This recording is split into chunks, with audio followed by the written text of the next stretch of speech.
అందరికీ నమస్కారం అండి. ఇక్కడి కొట్టి కొట్టి అలసిపోయానా తొడ. మీకు మాత్రం బోర్ కొట్టట్లేదా?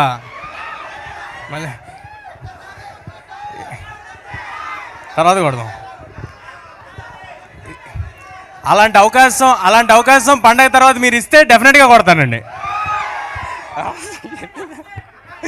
ఓకే,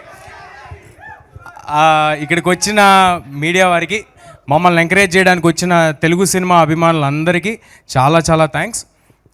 ప్రతిసారి మేము ఏ కంటెంట్ రిలీజ్ చేసినా, ఏం చేస్తున్నా, మంచి సినిమా కోసం మీరందరూ మమ్మల్ని ఎంకరేజ్ చేస్తూనే ఉన్నారు.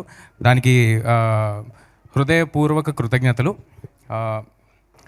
యతో ధర్మస్తతో జయ అంటారు కదా, మనం మన ధర్మాన్ని పాటిస్తూ, మన ధర్మం కోసం నిలబడుతూ, నిజాయితీగా మనస్ఫూర్తిగా 100% ఎఫర్ట్ పెట్టి ఏదైనా పని చేస్తే అవన్నీ విజయాన్ని చేకూరుస్తాయంటే, నేను ఈ సినిమా కోసం 100% కంటే ఎక్కువ ఎఫర్ట్ పెట్టి పనిచేశాను. ఒకటే మనసులో పెట్టుకున్నాను, అందరూ ఎంటర్టైన్ చేయాలని. వేరే ఇంక ఏ భావన లేదు. ఎంత కష్టపడాలో అంతకంటే ఎక్కువ పడ్డాను. నా ప్రయత్నం నేను చేశాను. సో విజయం చేకూరుతుందనే.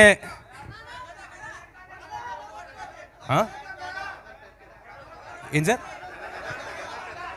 స్పీచ్ వద్దా?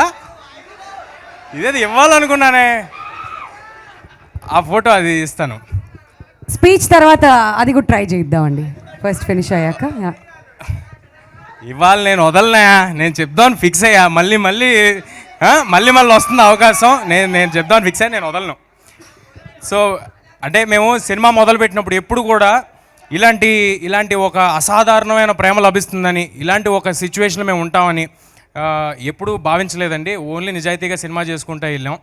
ఈ సినిమా కథ మీకు అర్థమై ఉంటే ట్రైలర్ బట్టి, ఒక మామూలు కుర్రాడికి భగవంతుడి ఆశీస్సులతో సూపర్ పవర్స్ వస్తే వాడు చేసే అసాధారణమైన పనులు ఏంటి అనేది కదా. ఇప్పుడు నా సిచ్యువేషన్ అలాగే ఉంది. ఒక మామూలు కుర్రాడిని, హనుమాన్ అనే సినిమా ఒక సూపర్ పవర్లా నా చేతిలో ఉంది. ఇంకా అసాధారణమైన పనులు చేయటం మాత్రమే బాకీ. అవి కూడా జరిగిపోతాయని అనుకుంటున్నాను. ఎన్నో భయాలు, ఎన్నో అడ్డంకులు. బట్ మన ఇన్స్పిరేషన్ ఎక్కడో లేదు, మన ఇతిహాసాల్లోనే ఉంది.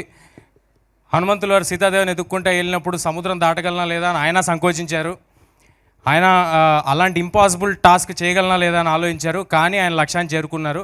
అన్నిటినీ దాటుకుని మీ ప్రేమతో, భగవంతుడి ఆశీస్సులతో, మా హార్డ్ వర్క్తో డెఫినెట్గా అన్నిటినీ దాటుకుని మేము కూడా మా లక్ష్యాన్ని చేరుకుంటామని అనుకుంటున్నామండి.